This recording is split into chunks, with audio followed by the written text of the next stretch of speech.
perempuan mandul. Awak kat luar sana berzina. Aku akan hancurkan hidup kau. Kau ambil rumah aku, kau ambil bilik aku. Aku nikahkan Akandi kau. Sayang, I'm very, very happy.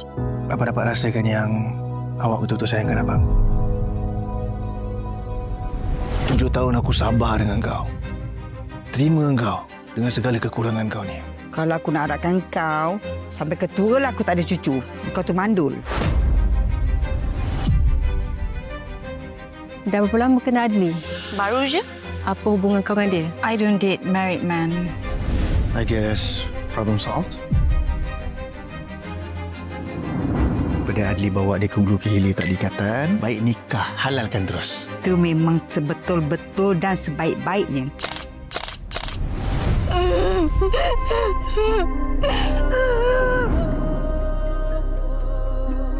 Rumah besar macam ni sesuai untuk kita bertiga. Dalam rumah ni juga, you kena tahu satu benda. I isteri pertama and you as my madu.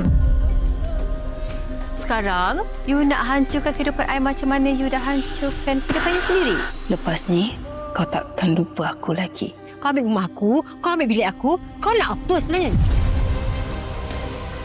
Isteri tak ada ilmu, korang hajar macam ni, dah ke nak masuk neraka macam ni? Dia tu sebenarnya racun tau tak? Racun dah hubungkan kita. Diamlah! I tahu apa you cuba buat. You sengaja nak sabotage I depan Adli. You yang heret I dalam masalah you. Nak salahkan I?